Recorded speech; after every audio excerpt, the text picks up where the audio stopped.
बिस्मिल्लाहिर्रहमानिर्रहीम। अस्सलाम वालेकुम। मैं हूं महरीन सब्तैन। देख रहे हैं आप मेरा यूट्यूब चैनल और फेसबुक पेज। नाज़रीन, आज की जो ये वीडियो है ये बहुत ही इंपॉर्टेंट है। इसे आपने खुद भी देखना है। वो लोग जो ट्रैवल करते हैं मुल्क के अंदर, मुल्क से बाहर, ना सिर्फ ये कि वो खुद ट्रैवल करते हैं, अगर उनके रिलेटिव्स, उनके रिश्तेदार, उनके बहन भाई जो ट्रैवल करते हैं उनके साथ इस वीडियो को शेयर कीजिए। आपकी इन्फॉर्मेशन के लिए भी ज़रूरी है कि ज़िंदगी के किसी भी मरहले पर अगर आपने ट्रैवल करना है तो ये तमाम बातें अब आपको मालूम होनी चाहिए। 2026 में अब बहुत से नए कवानीन आ रहे हैं, कुछ पुराने कवानीन तब्दील हो रहे हैं, नई चीज़ें इंट्रोड्यूस हो रही हैं। एक दो फ़ायदे की चीज़ें हैं, बाकी सब के सब आपके नुकसान की चीज़ें। और अगर आपने इसको गौर से ना सुना तो फिर एयरपोर्ट जाने पर आप ना सिर्फ ये कि हवास बाख्ता होंगे, आप परेशान होंगे, आपको समझ नहीं आएगी और आपकी जेबें खाली कर दी जाएंगी। तो उसके लिए ज़रा जान लीजिए कि आप जो अपने साथ सामान लेकर जा रहे हैं उस सामान को किन पैरामीटर्स के ऊपर अब उतरना बहुत ज़रूरी होगा। एक ज़माना था कि हम अपने बैग को इस तरह से भर देते थे, बल्कि अभी तक हम इस तरह करते हैं कि मैं कहती हूँ कि बैग का पेट जो है बाहर निकला होता है और उसमें हम ये समझते हैं कि चलो वज़न पूरा हो गया है, कोई नहीं, बैग टेढ़ा मेढ़ा डिंगा चिब्बा जिस तरह का भी है उसको उठा के हम चल पड़ते हैं। दिल करता है तो बहुत ही छोटे साइज़ का बैग पकड़ लेते हैं और दिल करता है तो बहुत बड़े साइज़ का बैग पकड़ लेते हैं। लेकिन हमें ये होता है चलो भाई वज़न तो पूरा है, लेकिन अब ये सब कुछ नहीं चलेगा। सिर्फ यही नहीं बल्कि वो कैरी बैग्स जो आप अपने हैंड कैरीज जो आप साथ लेकर जहाज़ के अंदर जाते हैं उसकी भी ऐसी चीज़ें जो है वो मुकर्रर कर दी गई हैं जो अब आपको हैरान कर देंगी, बल्कि आपके लिए नुकसान की वजह तब बन सकती हैं जब आपको कहा जाएगा कि इसे खाली कीजिए या फिर इतनी भारी ड्यूटी दीजिए। जी हाँ, वो लोग जो बाहर के मुल्क से आते हुए लैपटॉप्स और फ़ोन्स जो है लोगों के ले आते थे तो उनके जहन में ये होता था कि चलो डब्बे से बाहर निकाल ले वरना कस्टम ड्यूटी पड़ जाती है। लेकिन अब उनके लिए भी एक ऐसी खतरनाक चीज़ सामने आने जा रही है कि उनको अब गौर करना पड़ेगा, क्योंकि ऐसा ना हो कि वो लेकर तो जा रहे हो लेकिन उनको अपनी जेब से कस्टम ड्यूटियां भरनी पड़ जाएं। तो ये वीडियो आखिर तक आपने ज़रूर देखनी है, क्योंकि इसका हर पार्ट जो है वो मुख्तलिफ है और हर पार्ट जो है आपके लिए बहुत ही ज़रूरी है जानना। तो जनाब, पहले हम आ जाते हैं बैग के कैरी ऑन साइज़ स्टैंडर्ड की तरफ। देखिए, पहले बैग का एक साइज़ जो है वो किसी हद तक बताया जाता था, जो आपने लेकर जाना है यानी कि हैंड कैरी का आपको साइज़ बताया जाता था कि उसका साइज़ ये होना चाहिए। लेकिन अब वो बैग जो आपने हैंड कैरी नहीं करने, जिनको आपने भेज देना है आगे, उन बैग्स का भी साइज़ जो है अब डिटरमिन कर दिया गया है। और मेजरली एक ही साइज़ है, क्योंकि उसकी वजह क्या होती है? देखिए, आपकी बहुत सी कनेक्टिंग फ़्लाइट्स होती हैं। एमिरेट्स का कोई और रूल हो, कतर का कोई और रूल हो, पीआईए का कोई और रूल हो, तो आपके लिए मुश्किलात हो जाएंगी। लेकिन यहाँ पर सबका एक ही स्टैंडर्ड साइज़ जो है वो कर दिया गया है, 22x14x9। ठीक है, पहले जो है ये वाला सिस्टम इस्तेमाल किया जाता था, लेकिन अब आप इसको, बल्कि आप इसको बाकायदा इसकी आपके पास एक जाहिर सी बात है इंफॉर्मेशन मौजूद होती है। जब भी आप टिकट लेते हैं उसके ऊपर बैग का साइज़ लिखा होता है कि वो ये होना चाहिए, तो आपने अब उस साइज़ के एन मुताबिक चलना है। अच्छा, अब यहाँ पर हमें क्या लगता है जो बड़ा ट्विस्ट है वो क्या है? अब इस साइज़ में सिर्फ बैग का साइज़ नहीं शामिल है, बल्कि उसका हैंडल का टॉप, यानी कि जहाँ तक टॉप आ रहा है, या आपका जो उसका कैरी करने का जो हैंडल होता है वो कहाँ तक आ रहा है और जहाँ पर जाकर उसका व्हील ख़त्म हो रहा है, तो ये एक्चुअली बैग का साइज़ कंसिडर किया जाएगा। अब सिर्फ यही नहीं, बल्कि आप जो अपने कपड़े वाले पैराशूट वाले बैग्स होते हैं उनकी जो आप फ्रंट पॉकेट्स को ठोस देते हैं और बैग को खूब ठोस ठोस के मोटा कर देते हैं कि चूंकि उसका साइज़ छोटा होता है तो चलो इसमें अभी तो इतना वज़न नहीं हुआ, लेकिन वो जो मोटा इतना हो जाता है तो उसकी मोटाई भी चेक की जाएगी और आपको ऊपर से माल को कम करना पड़ेगा। ऐसे में आपके लिए मुश्किलात हो जाएंगी। और अब यहाँ पर सिस्टम जो है वो इस तरह का हो रहा है कि डिजिटल स्कैनर्स के सामने आपको खड़ा किया जाता है, जहाँ पे आपकी पूरी चेकिंग होती है, वहीं पे वो डिजिटल स्कैनर्स, पहले तो ये होता था कि वहाँ पे आदमी खड़ा है, थोड़ा बहुत चले आप ज़रा बातचीत कर ली, हल्का फुल्का कोई मान भी ले, ये भी एक चांस होता है। लेकिन अब सिस्टम को इतना डिजिटलाइज किया जा रहा है कुछ जहाज़ कुछ एयरलाइंस में कि आप जब वहाँ पर जाएंगे तो वहाँ पर जो चेक हो गया, अब ऑफिसर भी कुछ नहीं कर सकता, कंप्यूटराइज सिस्टम है, अब आपको उसके मुताबिक ही चलना है। तो वहाँ पर तो आपके लिए बहुत ही मुश्किल है कि या तो सामान निकाले या उसके लिए आप एक्स्ट्रा फीस दें। आप कह लीजिए कि एक तरह से एयरलाइंस का पैसा कमाने का तरीका हो गया है। तो आपने घर से निकलते हुए ऊपर से लेके नीचे तक, आगे से लेके पीछे तक उसको अच्छे से मैयर कर लेना है। ना सिर्फ ये, बल्कि आपने ये भी देखना है कि वो जो पेट निकला होता है ना बैग का, वो भी ना निकला हो वज़न के अलावा। तो वज़न जो है आपका ज़रा सा भी ज़्यादा होगा तो आपके लिए बहुत मुश्किलात हो जाएंगी। और अब यहाँ पे ये भी सुनने में आ रहा है कि ये एयरलाइंस जो है, सुनने में क्या, बल्कि ये रूल्स बाकायदा तैयार कर दिए गए हैं, वो जो हम 22 केजी और 35 केजी केजी वो चीज़ें हम लेकर जाते थे, अब उसे कम करके 8 से 10 किलोग्राम के दौरान ला रहे हैं, ताकि ज़्यादा से ज़्यादा मुसाफ़िरों से आप कमा सकें। अच्छा, इसका एक बड़ा ही आसान तरीका आपको बताती हूँ, जो मैंने खुद भी किया था। देखिए, अब चूँकि मैं कनाडा आ रही थी और मुझे कनाडा आते हुए मुझे बहुत से स्वेटर्स और जैकेट्स और ये सब कुछ चाहिए, तो महीना था अप्रैल का। अप्रैल में पाकिस्तान में थी गर्मी, अब ये भी नहीं आप कर सकते कि जी 2-4 जैकेटें चढ़ा लें, जो कि लोग आमतौर पे करते हैं। तो मैंने जो तरीकाकार किया था वो बड़ा ही इंटरेस्टिंग था।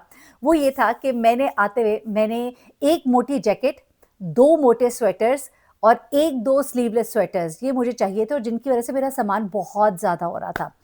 पहनने की बिल्कुल हिम्मत नहीं थी, जान जाती थी कि या अल्लाह ये मैं पहनूँ। तो मैंने फिर क्या किया कि मैंने पता नहीं मुझे ये बताना चाहिए कि नहीं, लेकिन मैंने एक बड़ी जैकेट ली। जैकेट के अंदर मैंने मोटा स्वेटर डाला, यानी कि जिस तरह आप किसी को पहनाते हैं ना, तो मैंने उसको पहनाया। फिर उसके अंदर मैंने 2 और स्वेटर डाल के उसी जैकेट को पहनाया, यानी कि it was a jacket, jacket के अंदर एक और मोटा स्वेटर, यानी जैकेट के ही साइज़ का, जैकेट की ही मोटाई का, फिर उसके अंदर एक और मोटा स्वेटर, फिर उसके अंदर 2 और स्वेटर, और वो करके मैंने उसको फ़ोल्ड करके मैंने उसको अपने बाजू पे डाल लिया था। अब वो उसपे ज़ाहिर-सी बात है, उन्हें पता है कि ये जिस कंट्री जा रहे हैं वहाँ पे ठंड होनी है, तो they have to have this jacket with them, तो उसपे तो वो कुछ नहीं कहते, लेकिन वो मुझे पता है कि मेरे उस बाजू बाजू ने कितना सफ़र किया था, तो वो मैंने एक तरीका किया था। उसके अलावा 1-2 बुक्स जो मुझे बहुत ज़रूरी, जो मैं समझती थी मुझे चाहिए होंगी, कुछ दीनी कुतुब थी, तो उनको मैंने हाथ में ही पकड़ लिया था, तो किताब पकड़ने पे भी कोई ऐसी ममानियत नहीं। उसके बाद एक और चीज़ जो मैंने की थी मेरा अब हैंड कैरी जो था, वो तो ज़ाहिर-सी बात है उस स्टैंडर्ड पे था जो उन्होंने साइज़ बताया हुआ था। लेकिन मैंने एक और चीज़ जो की थी, वो ये की थी कि जो मैंने मेरा पर्स होता है, पर्स एक एक्स्ट्रा आइटम होता है, कुछ जगहों पे उसे काउंट किया जाता है, कुछ जगहों पे उसे काउंट नहीं किया जाता है। तो वो जो पर्स था ना, मैंने वो छोटा पर्स नहीं लिया था, लेकिन मैंने एक बड़ा टोट बैग लिया था, और वो जो बड़ा टोट बैग था, वो भी मेरा खचाखच चीज़ों से भरा हुआ था।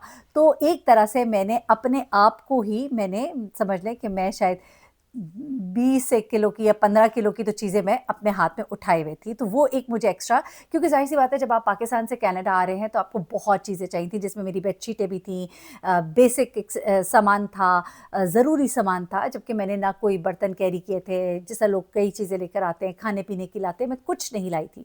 मेरे पास कपड़े थे, कपड़ों की मुझे पता था, क्योंकि यहाँ पे अब ज़ाहिर-सी बात है माशाल्लाह यूज़ भी होते हैं। अब इवन मैं अपने कुछ मुहर्रम के कपड़े जो है वो मैं नहीं लेकर आई थी, यानी कि जो ब्लैक ड्रेसेस लाने थे वो मैं नहीं ला पाई थी, मेरा ख्याल था कोई और आएगा, लेकिन वो फिर ऐसा हुआ कि वो आ ही ना सके, और मैंने पूरा मुहर्रम जो है उन 2 अबायों में गुजारा। लेकिन ऐसे होता है कि आप थोड़ा-सा इंटेलिजेंटली प्ले करके आप ये चीज़ें कर सकते हैं, लेकिन अब इस इंटेलिजेंट प्लेइंग में भी ये हो रहा है कि अब आपके जो लैपटॉप बैग्स हैं उनकी भी मेजरमेंट्स जो है वो मखसूस कर दी गई हैं, और आपकी जो हैंड कैरी जितने भी हैं, जो पर्सेज़ हैं, उनको भी मखसूस कर दिया गया है।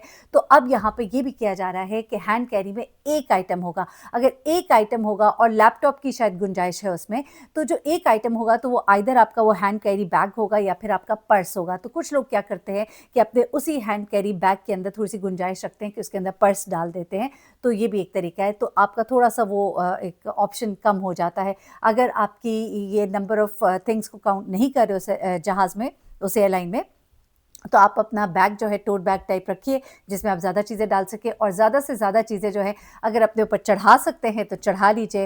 वन ऑफ़ माय फ्रेंड वो मुझे बताती है कि वो अपने बच्चों को बहुत सारे स्वेटर जैकेट्स जो है वो पहना देती है, तो उधर भी एक थोड़ा-सा कॉम्प्रोमाइज़ हो जाता है, और 1-2 हाथ में भी पकड़ लिए जाते हैं, 1-2 कमर पे भी बाँध लिए जाते हैं। तो ये जस्ट मैं आपको एक आइडिया दे रही हूँ। तो एनीवे, अब ये हो रहा है कि जो डिजिटल स्कैनर्स हैं उनकी वजह से अब वो गुंजाइश नहीं रही कि आप किसी से फ़ेवर माँग लेंगे या कोई आपको फ़ेवर दे देगा। अब वो आपको वहाँ पर जैसे स्कैन होगा तो वहीं पे एकदम से रेड लाइट बनना शुरू हो जाएगी, पीछे खड़े मुसाफिर आपको देख रहे होंगे, और वहाँ पर आपको अपनी चीज़ें खाली करना पड़ेंगी चारों नाचार, या फिर उसके ऊपर आपको एक्स्ट्रा ड्यूटी पे करनी पड़ेगी। उसके अलावा वो जो चीज़ मैं बताई थी कि बाहर से लोग जो हैं आपके मोबाइल और लैपटॉप्स आपके लिए नए लेकर आ जाते थे, अब उसके लिए भी एक और कानून जो है वो सामने आ गया कि जब वो निकाल के देखा जाएगा, वो पड़ा हुआ है, तो वो आपसे कहा जाएगा उसको ऑन कीजिए। अगर आप उसको ऑन नहीं कर पाते तो ये भी एक आपके लिए अलार्मिंग हो जाएगा, आपको उसके ऊपर कस्टम ड्यूटी देनी पड़ सकती है। तो इसलिए इंटेलिजेंट लोग जो हैं चार्ज करके, कोई भी अगर किसी का आइटम ला रहे हैं तो थोड़ा-सा चार्ज करके अब लाते हैं। उसके अलावा एक और चीज़ जो है वो ये है कि आपके पास जो भी गैजेट्स हैं उसमें आपका जो पावर बैंक है, उसकी वजह से आपको पता है पीछे भी बहुत से हादसात रिपोर्ट हुए और 1-2 बार आग लगी जिसको उसी वक़्त कंट्रोल कर लिया गया। तो पावर बैंक्स जो हैं उनकी भी एक बैटरी जो है उसकी ख़ास जो है डिवाइस का मुकर्रर कर दिया गया है और आप उससे ज़्यादा जो है चार्ज्ड या उससे ज़्यादा एम्पियर वाली आप जो है लेकर नहीं जा सकते हैं। इलेक्ट्रॉनिक्स बैटरीज जो है 2026 के मुताबिक 100 वॉट आवर्स से नीचे जो है अब महफूज हैं, लेकिन 100 से 160 के दरमियान आपको एयरलाइन की मंजूरी दरकार होगी। और ज़्यादातर मुसाफिर जो हैं जो अपने 20,000 मिली एम्पियर्स वाले जो पावर बैंक है उसका हिसाब नहीं करते थे, लेकिन अब चेक पॉइंट्स पर वो फंस सकते हैं। तो ये एक और बड़ा प्रॉब्लम है जो उनके लिए हो सकता है।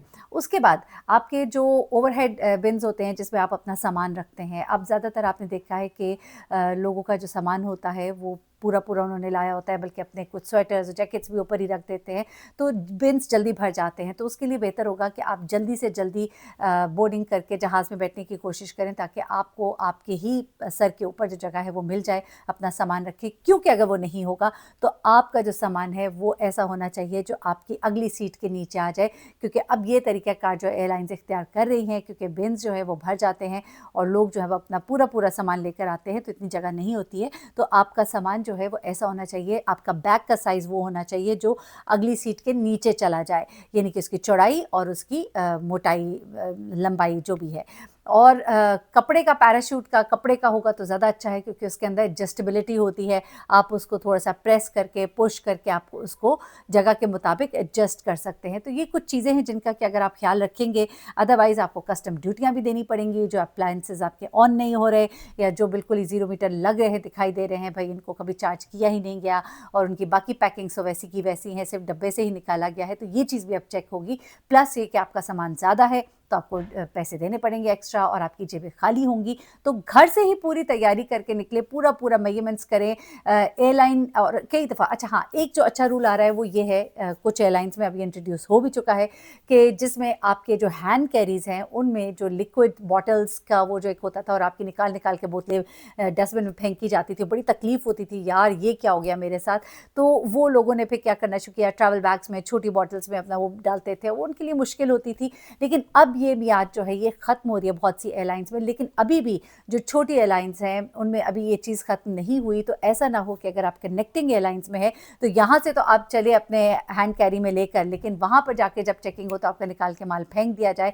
तो इसलिए अभी बेहतर है कि आप ये या तो अपनी चीज़ों को उसी तरह कैरी करें जिस तरह पहले कर रहे हैं, या फिर ये चेक कर लें कि आपके जो कनेक्टिंग एयरलाइंस हैं उनके रूल्स इस वक्त क्या है अबाउट हैंड कैरी और अबाउट लिक्विड्स। तो ये कुछ चीज़ें थी, मैंने कहा आपके साथ शेयर करूँ, बहुत ज़रूरी है जानना, क्योंकि ये ना हो कि इतने इंसान जा रहा होता है शौक से, सबके लिए दाल चावल चीज़ें लेकर जा रहा है, लोगों के लिए सौगातें लेके जा रहा है, लेकिन जाते ही वहाँ पे एयरपोर्ट पे आपके साथ अगर कोई हाथ हो गया तो फिर आपको बड़ी तकलीफ़ होगी। So do not these points और इसको शेयर करें, और जिस भी एयरलाइन में ट्रैवल कर रहे हैं उनके रूल्स एंड रेगुलेशन ज़रूर आप नेट से डाउनलोड कर लें, देख लें, साइज़ को घर से मेजर करके। और साइज़ में भी आपको मैंने जैसा कि बताया, हैंड से उसके लगेज के वो जो हैंडल होता है उससे लेके उसके पाँव तक मेजर करें, और उसका फ्रंट और बैक भी आपने देखते हैं, ये नहीं कि कपड़े का पैराशूट वाला बैग है तो वो जितना मर्जी मोटा हो जाए, नहीं, उसकी भी अब मोटाई चौड़ाई जो है वो उन्होंने मेंशन कर दी हुई है। So you have to follow the rules and go by the books. अपना बहुत ख्याल रखिएगा, तो हमें याद रखिएगा। अल्लाह हाफिज़।